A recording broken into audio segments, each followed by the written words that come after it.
Colocamos a vós como brasileiros, como cidadão dessa terra. Nós pedimos, meu Deus, que o Senhor possa começar a destruir todos os principados e potestades que foram fortificados por causa da oração, dos jejuns, dos sacrifícios, das ofertas, dos manjares, dos pactos, da impiedade, dos pecados, dos derramamentos de sangue. Senhor, tudo aquilo que foi lançado, tudo aquilo que foi feito, tudo aquilo que foi manifesto sobre o Brasil como fortificação de principados e potestades malignos. Nós declaramos que Brasil não está regendo sobre a injustiça mariana, mas nós declaramos que o Brasil tem um pai. Nós quebramos o espírito da orfandade sobre o Brasil e declaramos: o Brasil tem um pai. O Brasil, ele se move dentro de uma paternidade de Jesus Cristo. Nós declaramos que o Brasil não é independente, o Brasil é dependente da justiça de Deus.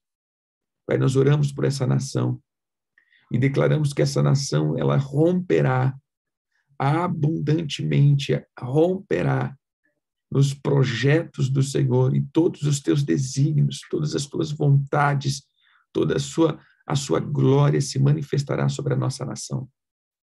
Pedindo que o Senhor nos prospere nessa empreitada que acontecerá, Senhor, nesse manifesto que será pacífico, mas nós declaramos, meu Deus, que o Senhor também envie os teus anjos naquele lugar, que não seja só algo físico, um grito humano, mas que seja, meu Deus, um brado do céu de contra a impiedade e a injustiça que se levantaram sobre essa nação.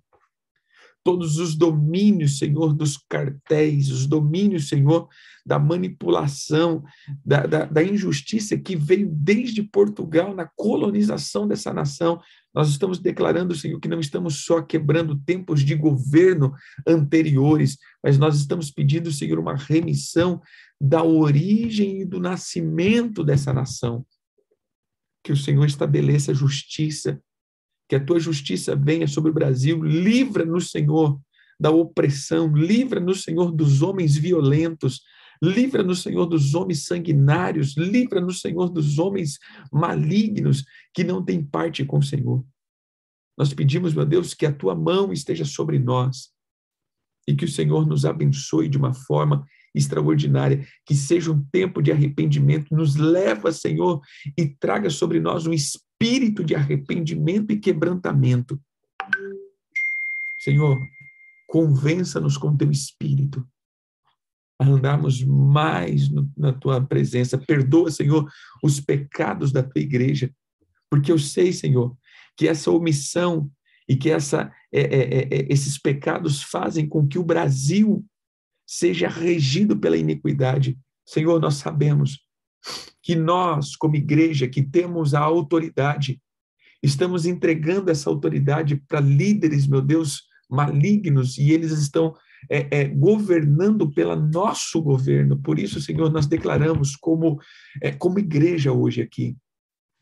Pai, nós queremos tomar de novo o óleo do governo, o governo espiritual que nós entregamos para as trevas por causa dos pactos e aliança que fizemos com as trevas, como igreja. Perdoa-nos, Senhor, e restitui esse óleo de novo, esse cajado de governo, para que seja um governo da justiça e da equidade. Que o Senhor nos abençoe, Senhor. Que a tua bondade e benevolência venha sobre nós. Não passe de nós, Senhor, esse tempo de graça que o Senhor estendeu. Não permita que percamos essa oportunidade. Em nome de Jesus. Amém. Amém. Amém. Amém, queridos. Como eu faço, mas às vezes quando eu esqueço, algumas pessoas mandam algumas perguntas no meu canal. Eu quero aqui responder, né? Primeiro, quando a gente ministrou sobre as quebras de maldição financeira, Então, teve uma pessoa que disse, pastor, quando uma pessoa está desempregada, né, que a gente fala da questão, acho que era até do dízimo, alguma coisa, desempregada,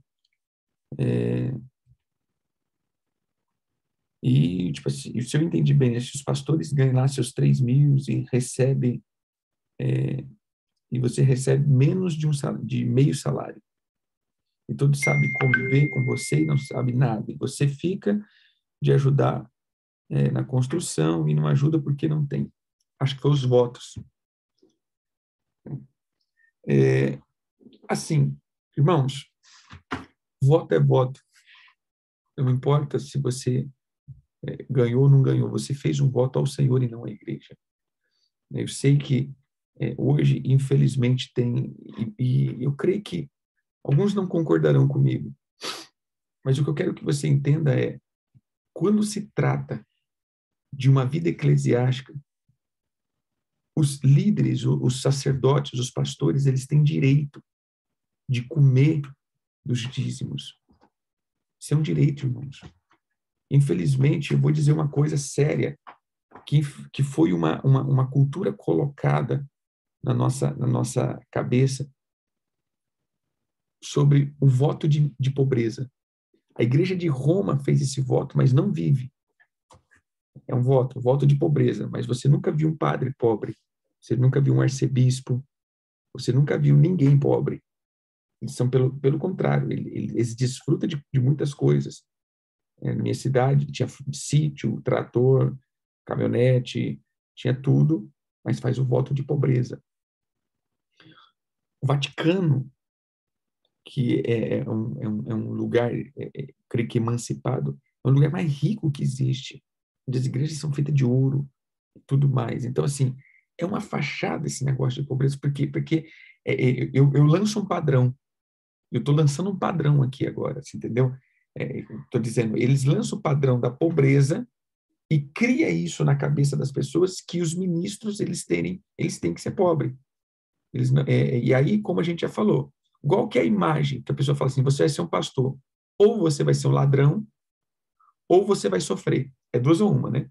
Você é pastor, então você é ladrão, ou você vai sofrer pro resto da tua vida, porque você vai andar na miséria. Isso não existe. O Senhor dá direito ao sacerdote se alimentar. Então eu sempre falo, se o sacerdote ele está se alimentando da lã, né, no sentido assim, a ovelha produz lã e leite.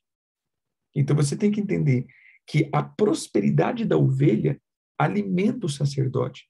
Quando o sacerdote está prosperando e as ovelhas estão empobrecendo, ele está extorquindo. Quando as ovelhas estão prosperando, a prosperidade de um sacerdote é consequência. Então a gente não pode fazer isso, porque senão a gente vai entrar num outro erro. Entendeu? Os sacerdotes, eles recebem, como a gente já ministrou, recebem os dízimos são do sacerdote, é o direito sacerdotal. E essa é a parte do Senhor. O apóstolo Paulo, ele fala isso, né? Nem é apóstolo Paulo, perdão, em Hebreus, né? Porque o Hebreus ele não tem ainda uma autoria. Que vê? Olha o que diz Hebreus aqui. Hebreus 13, versículo 7. Lembrai-vos dos vossos guias, os quais vos pregam a palavra de Deus e consideram atentamente o fim da sua vida. Imitai-os a fé que tiveram.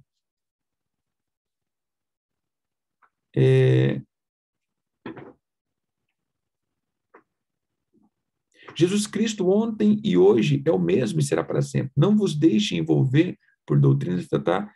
Tem uma outra parte aqui, que eu não lembro que ele... Deixa eu só pegar aqui.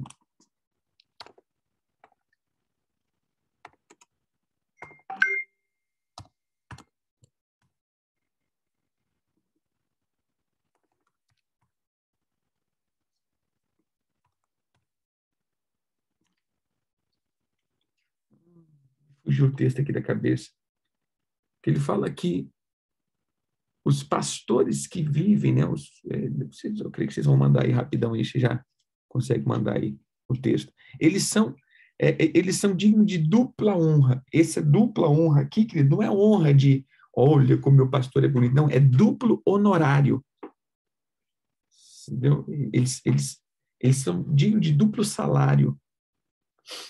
Então, biblicamente, isso funciona. Agora, quando nós vamos ver se a pessoa fez um voto, irmãos, você vai ter que fazer uma remissão desse voto. Você fez um voto ao Senhor. Então, você tem que fazer. Olha, eu não tenho condição de fazer, pastor. A minha igreja, muitas pessoas falam, mas a minha igreja só fala de dinheiro, a minha igreja só está pensando em construir templo. Então, aí é uma coisa que você vai ter que orar com o Senhor. Agora, se você fez um voto, meu irmão, você fez um voto, e esse voto não foi cumprido. Infelizmente, você fez um voto e o voto não foi cumprido. Né? Agora, como eles estão fazendo, se a igreja só que é uma igreja templária, que só vive na construção, aquela coisa, aí é um outro negócio que você vai ter que resolver com você, teu coraçãozinho e Deus, a respeito da tua congregação. Porém, quando você se compromete, acabou. Você está comprometido com o Senhor. É um voto. E se não cumpriu, isso vai trazer uma maldição. Não importa se você ganha salário, se você não ganha salário. Você fez um voto. Ah, mas eu fui coagido a fazer. Então, né, a manipulação, a coisa aí é uma outra questão. Mas se você fez o voto, já era, mesmo coagido. Né?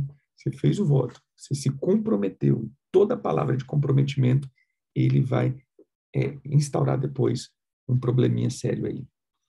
Né? Obrigado. 1 Timóteo 5, 17, 18. Veja aqui, eu já teve essa visão, né, que a gente tem sobre pastores. Isso. Obrigado, Renata.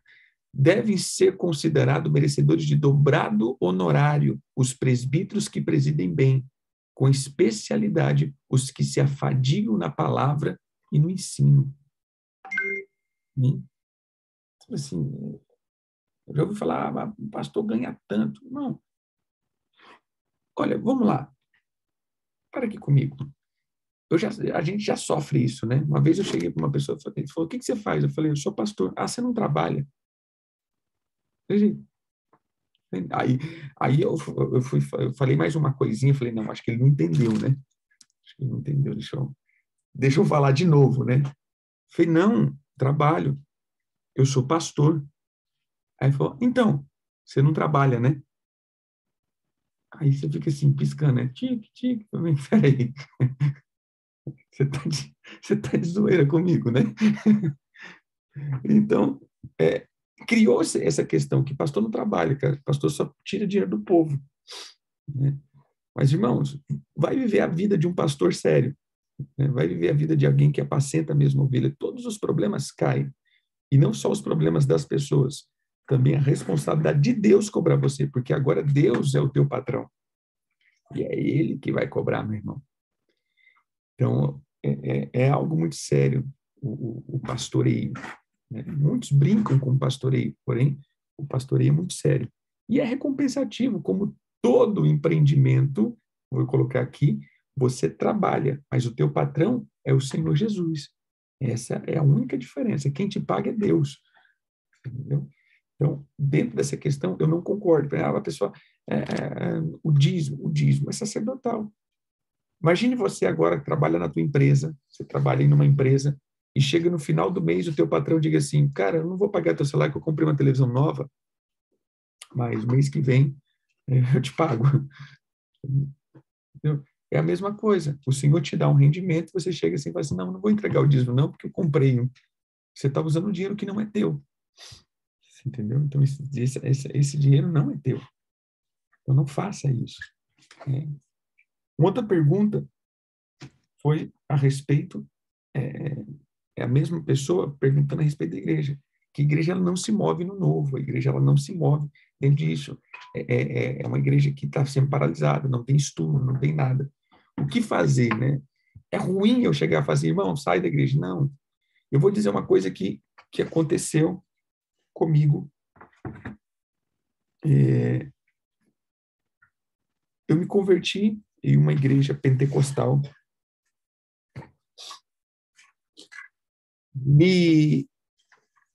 como diz, me consolidei no reteté. Então, imagina um cara que orava, profetizava, falava em língua, sapateava, cuspia fogo. E aí eu fiz um seminário, fui fazer um seminário. E aí tudo aquilo que eu cria, eu já não cria mais. Imagina, eu orava pelas pessoas, as pessoas caíam. Depois eu mesmo falava, não, isso daí é o pessoal empurrando, né? Então, assim, eu começava a contradizer o que eu mesmo fazia. E aí relampejava, repangalejava. E aí, meu irmão, eu comecei a fazer tudo isso e eu fiquei tradicionalzíssimos, íssimos. Né? Eu fui no outro extremo. Irmão, eu fui no outro extremo, a ponto de não dar mais nem crédito para oração. O negócio é palavra, o negócio é a palavra. Era desse jeito, imagina. Vocês não conheceram a peça antigamente. Até que um pastor, um filho espiritual, hoje o profeta, né? O profeta Carlindo, ele começou a levar o nosso povo, ele começou a falar, apóstolo, eu posso orar com o povo no monte? O monte lá era no meio do mato, né? Eles picavam no meio do mato e eu fiquei, monte. Eu vou para o monte de coberta. Eu falava, de jeito, né? Mas você quer ir? Pode ir. Pode ir. E aí, ele quando começou a conduzir ele, depois veio o pastor Zé Carlos, né, com a galera, e mais os irmãos. E eles iam para esse lugar, e sabe qual que é a oração desse povo? Senhor, aviva o meu pastor, aviva o meu pastor, Senhor, aviva. Gente, Jesus me pegou de jeito. E aí Jesus começou a mudar e fazer, e aquela coisa toda. E aí eu comecei a sentir uns trem diferentes e uns negócios, até que um dia eu assisti um vídeo, e um vídeo, o povo orando e não sei o quê, e papapá, um congresso top mesmo, de avivamento, e eu parei para assistir aquilo ali, eu não cria mais naquilo, eu parei para assistir, o Senhor falou, é isso aqui que eu quero. Gente, sabe assim, como que algo caiu de dentro de mim assim, falei, meu Deus, aonde eu me perdi? Porque era o que eu fazia, era algo que batia no meu coração antes. Mas aí caiu, aí foi quando eu já contei essa história. Eu cheguei para o Senhor e disse, Senhor, eu quero o avivamento, mas eu não concordo com esse avivamento que nós estamos fazendo hoje, porque são avivamentos que não duram. Aí eu comecei, sabe, como eu estudava, então o avivamento, Senhor, o avivamento do país de Gales durou 10 meses. O que abortou esse avivamento? O avivamento da Rua Azusa durou 3 anos. O que abortou esse avivamento? Aí, imaginei eu discutindo com Deus, né? Eu falei, Senhor, o Senhor já disse que eu fosse avivalista. Essa é o meu chamado. Desde quando eu me converti, que eu seria um avivalista. Eu falei, Senhor, eu quero o avivamento. E eu topo ser avivalista, desde que o Senhor me mostrar como fazer com que o avivamento permaneça na vida das pessoas. Esse foi meu trato com Deus. O Senhor me ensina, eu sou o avivalista que o Senhor quer. E aí, meu irmão, o Senhor começou a falar comigo. E sabe qual foi a primeira coisa que o Senhor falou comigo? Aprenda sobre tempos. Porque aí é Cronos que tira o tempo das pessoas do avivamento, rouba. Aí eu comecei. Essa loucura toda que a gente fala aqui é fruto dessa pergunta. Senhor, eu topo, mas me ensina a fazer com que avivamento perdure na vida das pessoas. Aí o Senhor falou do odre. O odre está ruim. Imagine aqui, queridos. Imagine, por exemplo, vou colocar aqui uma garrafa. Você tem um líquido. A garrafa está contaminada, suja, mas o líquido que entra é bom. É assim que está o sistema eclesiástico. O padrão é o odre. O conceito eclesiástico é o odre. A ideia filosófica cristã é o odre. Então, quando o Espírito vem, ele cai dentro desse odre e se contamina. Não que o Espírito contamina, mas a unção, ela começa a ser manipulada. A gente vai ver, por exemplo, o avivamento de Toronto, meu irmão, foi um avivamento extraordinário. Hoje, os caras estão lá fingindo de cachorro, de macaco, de papagaio, ou seja, contamina. E foi isso que Deus falou. A mentalidade é o odre. Os conceitos e padrões são o odre. Mude o odre, que o avivamento permanece dentro dele. O odre está rachado. E aí foi quando o Senhor começou a dizer comigo. Foi 7 anos certinho, queridos. Cada ano o Senhor me dava uma direção. A igreja pirava comigo. Imagina, eu era uma igreja convencional. Meu irmão, eles piravam comigo. Por quê? Porque eu trabalhava um tema um ano inteiro. Não é um tema assim, era o ano inteiro. Começou, primeiro ano, o Senhor falou, volte para a cobertura e para os ensinos apostólicos. Meu irmão, eu passei o ano inteiro dizendo que era apóstolo e falando de paternidade. Tinha membro que chegava assim, eu sei a palavra de hoje, paternidade. Falei, paternidade. Meu irmão, pau, o ano inteiro.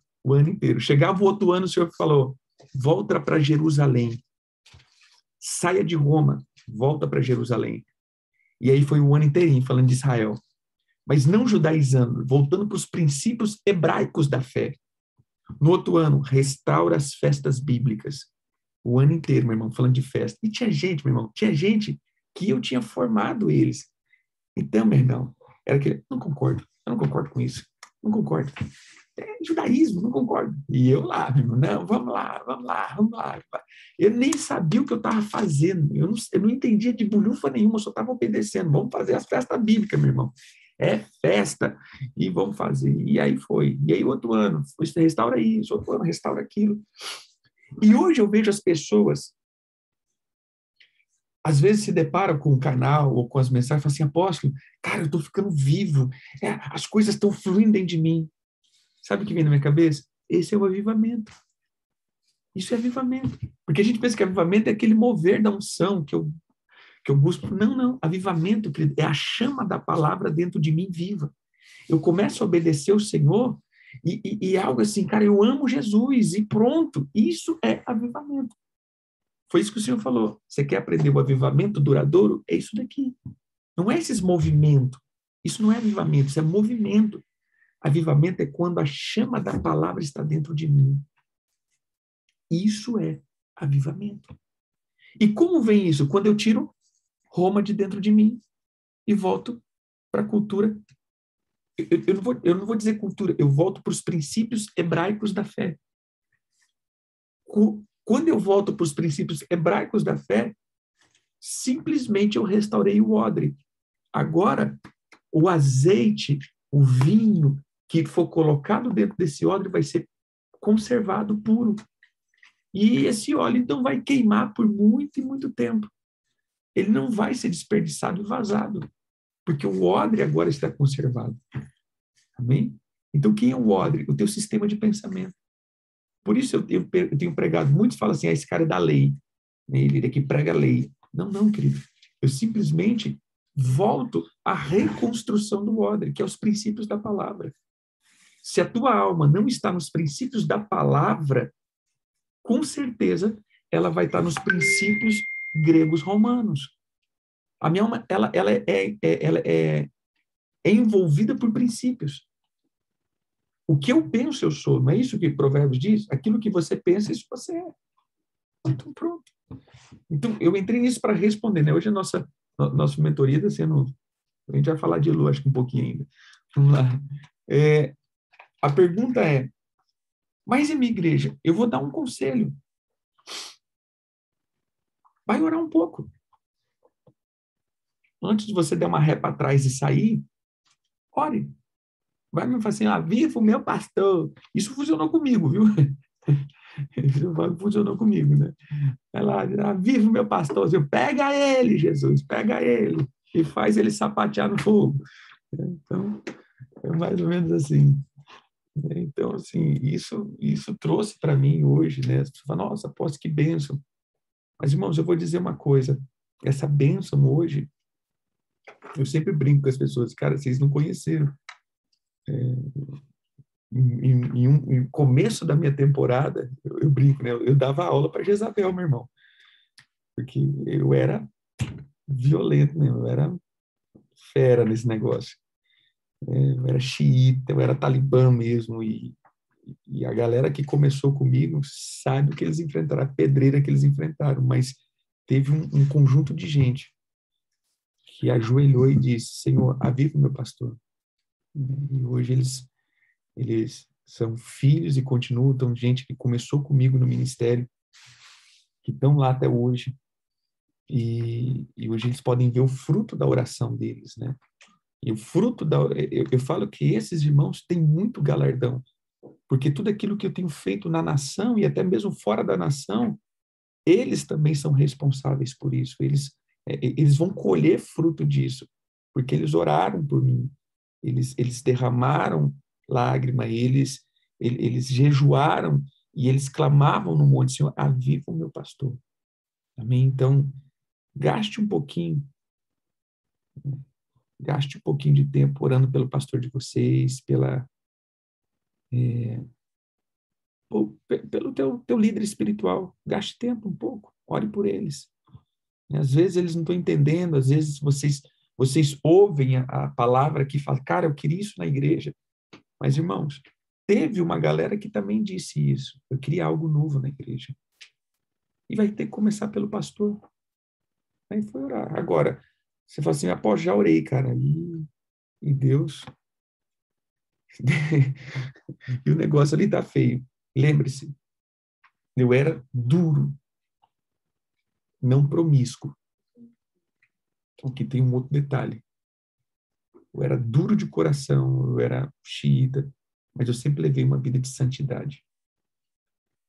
Sim, às vezes você vai orar, mas a pessoa promíscua, a pessoa está ali levando o altar na brincadeira.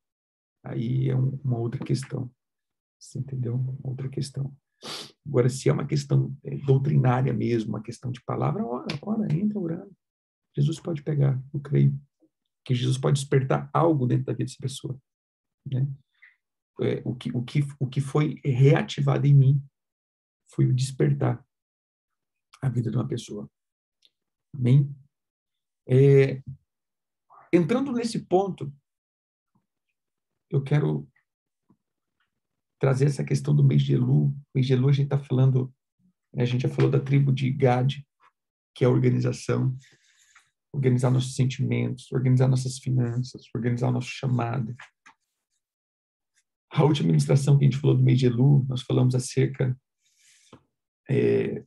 do amor, que Elu fala isso, né? Eu amo meu amado, eu estou para o meu amado, eu sou do meu amado. Ele fala de uma unidade, ele fala de uma aliança. Então, termina-se o mês de Elu dentro de uma aliança tão concisa com o Senhor, que eles se tornavam... Então, a questão Elu é o último mês do calendário civil. Então, nós estamos fechando o ano. Então, no fechamento do ano, a gente vai, como a gente tem 2 começos do ano, nós temos também 2 fechamentos de ano.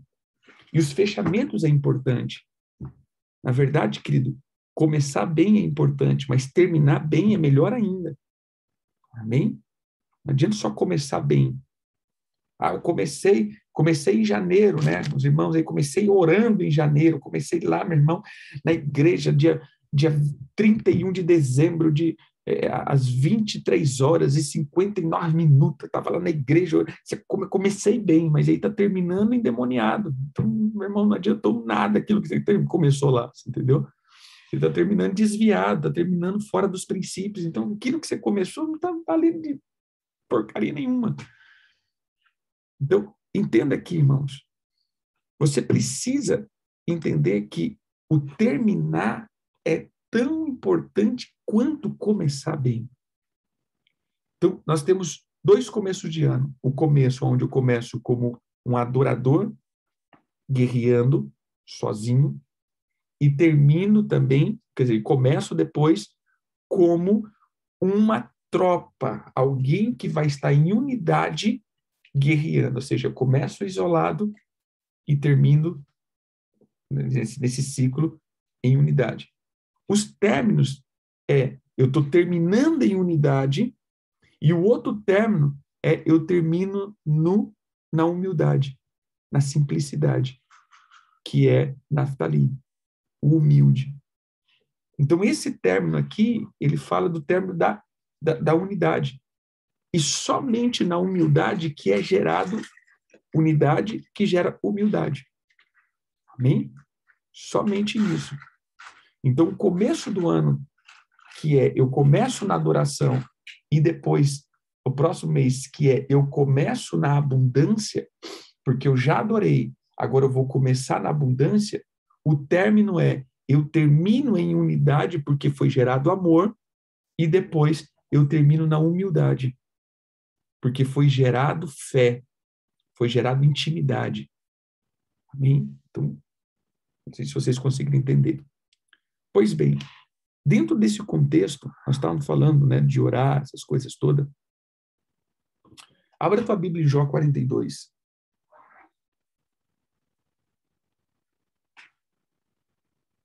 Jó 42.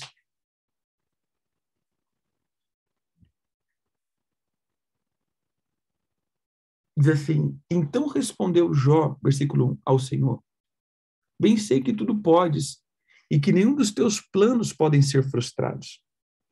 Quem é aquele, como disseste, que sem conhecimento encobre o conselho? Na verdade, falei do que não se entendia. Coisa maravilhosa demais para mim. Coisas que eu não conhecia. Escuta-me, pois, havia dito, e eu falarei e te perguntarei, e tu me ensinarás. Eu te conhecia só de ouvir falar, mas agora os meus olhos te veem. Por isso, me abomino e me arrependo no pó e na cinza.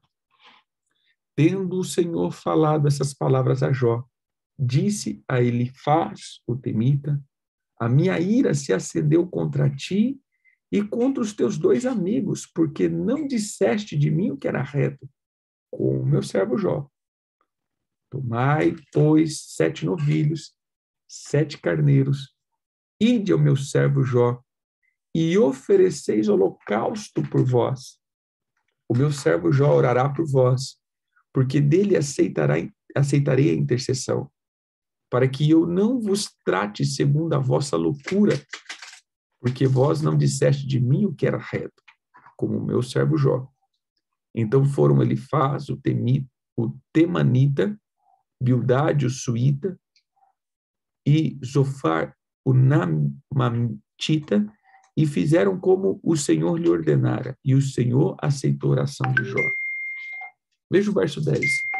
Mudou o Senhor a sorte de Jó, quando este orava pelos seus amigos, e o Senhor lhe deu o dobro de tudo que antes possuía. Veja aqui, queridos. Mudou o Senhor a sorte de Jó, quando ele orava pelos seus amigos. Toda a questão ministério, nós começamos a falar aqui com vocês, a questão ministério.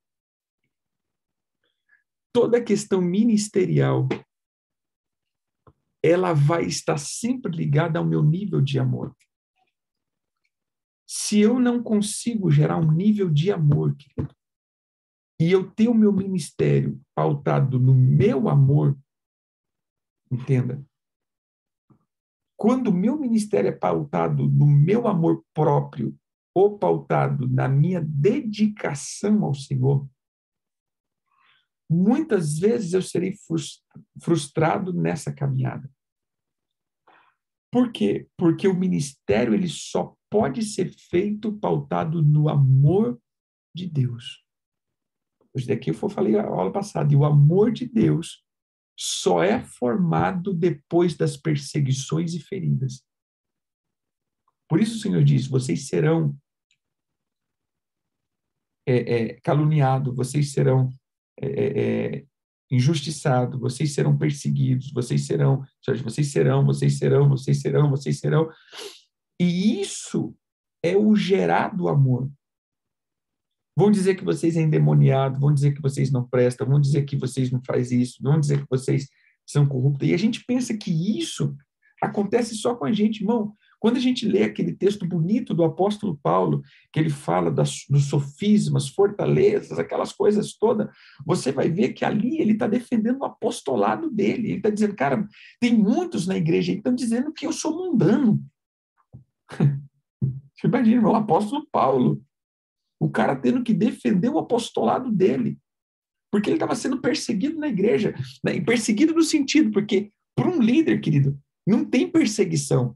Quem é pastor de igreja não tem perseguição para ele. Perseguição de gente, é difícil. Alguém que se levanta afrontando o líder. Não existe isso. Normalmente é nas entrelinhas. É o irmão que vai na casa do outro e diz, rapaz, esse pastor, eu concordo com esse pastor. Ele não chega para o pastor e diga, cara, eu não estou entendendo o que você está pregando, me explica. Eles não fazem isso. E isso é o que mais fere a vida de um pastor. Porque ele está ali, o pastor amado, lindo, maravilhoso do meu coração. Mas por detrás vai na casa do outro e diz, cara, eu não concordo com esse pastor, não concordo com essa visão. Eu não acho que tem que ser assim. É sempre nas entrelinhas, ou seja, esse é o espírito, como o apóstolo José já ministrou. Esse é o ministério de Absalão. Ele não chegou diante do rei, que é representado pelo líder. Ele não chegou falando, olha, cara, o teu governo está ruim. Não, mas ele fica na porta, convencendo o coração das pessoas a darem descrédito ao ministério do pastor. Então, irmãos, o ministério, agora eu vou dizer todos aqueles que atuam dentro do ministério. Às vezes você não é um pastor titular, mas você tem um ministério. Você ministra na igreja, você tem um encargo na igreja, um trabalho na igreja. E muitas vezes nós paralisamos nesses encargos porque ouvimos pessoas, às vezes não falando para você, mas falando nas costas, que é pior. É muito pior do que falar para a gente. Se alguém chegar para mim e falar assim, cara, eu não concordo com você, eu tenho a oportunidade de explicar o que eu estou sentindo e explicar o que eu estou pensando. Agora, quando nós falamos por detrás, essa pessoa me tira o direito de explicar e contamina as pessoas com algo que ele não sabe o que eu estou dizendo. A gente enfrenta isso. Exemplo, quantas pessoas falam assim, o apóstolo está judaizando a igreja, mas não chegam para mim e dizem, cara, você está judaizando a igreja. Eu falo, não estou judaizando. Vou te explicar o que eu estou fazendo. Eu estou fazendo isso. Eu estou com essa base. Eu tenho esse direcionamento, esse. Não, mas na minha frente fala, nossa, apóstolo, que lindo. Cara, que unção. Mas eu sei que pelas costas, às vezes, tá, isso daqui é judaísmo. Isso daqui é isso daqui. Isso daqui é aquilo. Ou seja, nos tira o direito de ministrar e de ensinar. Onde eu quero chegar aqui? Muitos foram paralisados. Por quê? Porque não geraram o amor de Deus para com Deus para exercer o chamado. Estão exercendo o chamado no amor próprio e na garra ministerial. Querido, garra não te deixa no ministério. Força de vontade não é garantia de você permanecer no ministério. Quantos irmãos, e principalmente novo convertido, que eles entram na igreja, meu irmão, atropelando tudo. É oração meia-noite, ele está lá. É oração 3 horas da manhã, ele está lá. Limpar a igreja, ele está lá. Fazer isso, ele está lá. É muita garra. Mas quando eles começam a ser feridos, a garra vai embora. Então eu vou dizer, querido, força de vontade e garra não serve para ministério. A única coisa que te garante ministério chama amor ágape. Por isso, o apóstolo Paulo diz o seguinte: não unja pessoas precipitadamente. Não imponhas as mãos liberando precipitadamente, que essa pessoa seja experimentada. Mas eu pensava, como essa pessoa tem que ser experimentada? Sabe o que é ser experimentado, querido? Essa pessoa já tem que ter tido decepções no meio da igreja. Essa pessoa já tem que ter tido feridas no meio da igreja. Essa pessoa já tem que ter a costa larga. Ela já tem que ter o couro amaciado, meu irmão. Ela já tem que ter apanhado no meio da igreja. Ela já tem que ter passado pelo corredor polonês, meu irmão. Ela já tem que ter sofrido no meio das ovelhas. Ela já tem que ter tido levado coice e mordida da ovelha. Aí sim, aí você unge essa pessoa. Por quê? Porque agora, depois de tudo isso, o amor foi gerado dentro dela e ela ama a Deus, ela não ama a igreja somente, ela não ama o irmão, ela não ama o ministério, ela não ama o seu dom, ela não ama a sua alma, ela ama a Deus e por amor a Deus eu vou fazer, meu irmão. É por Cristo. Eu não quero nem saber o que vocês acham. É por Cristo. Eu não estou aqui porque os irmãos me acham bonito. É por Cristo. É por Jesus. Eu estou fazendo porque eu sei a voz que me chamou. E essa voz diz, vai. E essa voz diz, como diz para Paulo, ele vai ver o quão importante é sofrer pelo meu nome. Você entendeu aqui? Então, ministério, quando nós falamos de Gade, nós falamos exatamente isso daqui.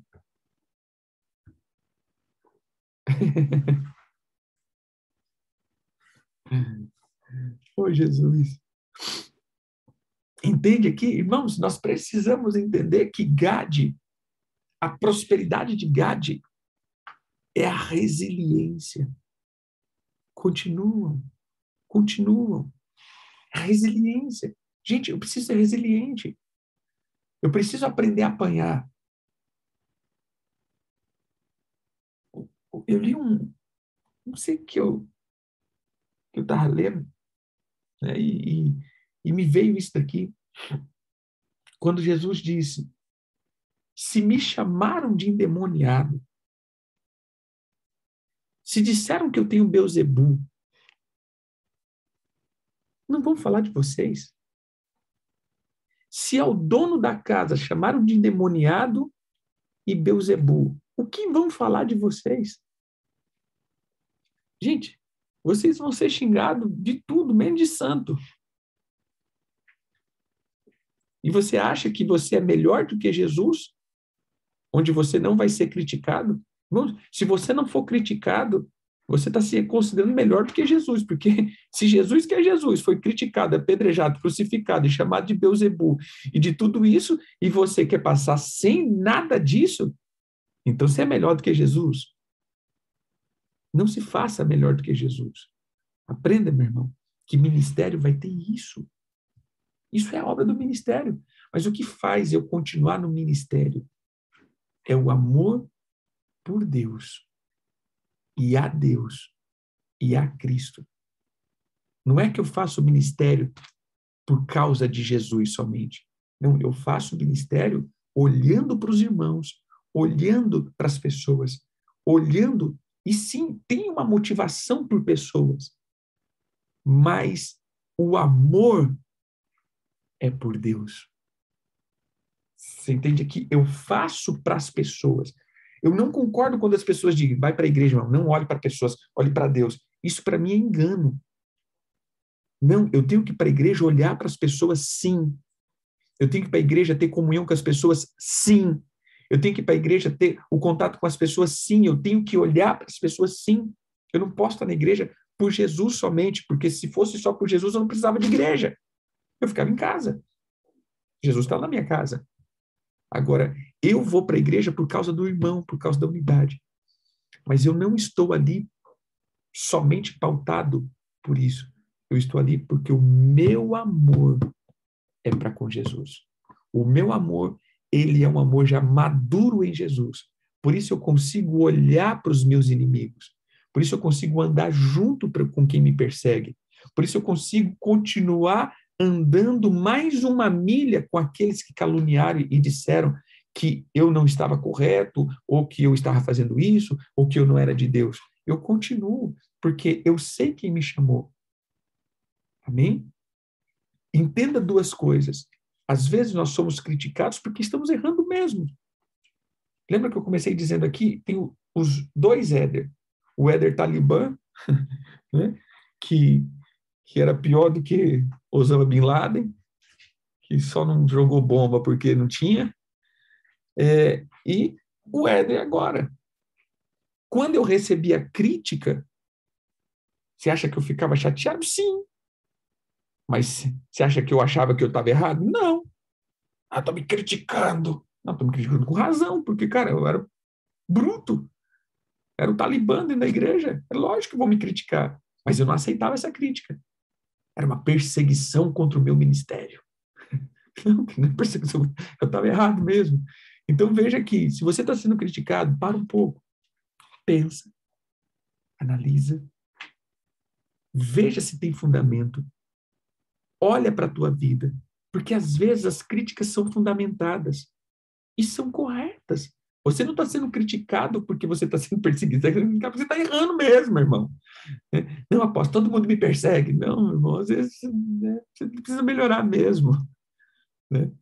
Porém, tem outros momentos que você vai ser criticado e que você já fez o check-up para cara, eu não estou fazendo isso, mas vamos para frente. Fazer o quê? Vamos continuar servindo a igreja, vamos continuar servindo o reino, vamos continuar servindo o corpo. Porque o amor de Deus já foi gerado em mim em uma forma extraordinária. E agora eu amo Jesus, e Jesus que me chamou. E eu sirvo a igreja. Então, eu não amo a igreja, eu sirvo a igreja, eu amo ela. Amo ela, fica como ela, né? Eu amo a igreja, mas o meu amor maior é para com Jesus. Então, eu amo tão Jesus que eu sirvo a igreja em amor. E não importa o que a igreja já fez para mim, e não importa o que a igreja já me ofendeu, ou o irmão, ou o ministério, ou a pessoa, ou alguém, não importa, eu estou ali por amor a Cristo. Amém? E olhando e servindo os irmãos. Mas o meu amor maior está em Cristo. E esse amor faz com que eu me recomponha todos os dias. Então, eu termino aqui falando do mês de Elu. Mês de Elu, irmãos, é o mês do amor. Eu estou para o meu amado e o meu amado está para mim. Então, é essa união. E quando eu tenho essa união com o amado, eu consigo andar em grupo. Não tente andar em grupo sem primeiro estar unido com o amado. Não tente andar em grupo sem primeiro estar resolvido com o amado. Não tente andar em grupo se primeiro o espírito da orfandade não foi embora. Não tente andar em grupo, porque não vai dar certo. Primeiro eu me uno com o amado. Eu entro nesse amor do amado. Depois eu vou para o meio do corpo. Aí, meu irmão, tudo que acontecer no corpo nunca me atingirá, porque eu estou com o meu amado, e o meu amado está para comigo. E aí eu consigo prosperar. Então, a prosperidade, as informações, ministério, vai estar tudo ligado ao meu amor para com Jesus. E isso resplandece com amor para com o corpo. Primeiro, eu me relaciono com cabeça. Depois, para com o corpo. Amém? Podemos orar? Pai, eu oro pelos teus filhos, pedindo para que esse amor para com o amado venha de uma forma soberana. Senhor, que os teus filhos fluam nesse amor, a ponto do coração dos teus filhos serem arrebatados por esse amor, para que eles possam servir o corpo de uma maneira simples, potente, soberana, que eles possam servir como o Senhor serve, que o coração dos teus filhos sejam como o teu coração, e que eles possam ser abençoados de uma maneira frutífera. Tira as frustrações, Senhor, as decepções. Tira, Pai. Tira tudo isso. Que o Senhor possa fazê-los abundar em toda boa obra. Em nome do Senhor Jesus. Amém. Deus abençoe, queridos. Shalom. Bom domingo a todos. E um bom jejum, né, para quem está fazendo.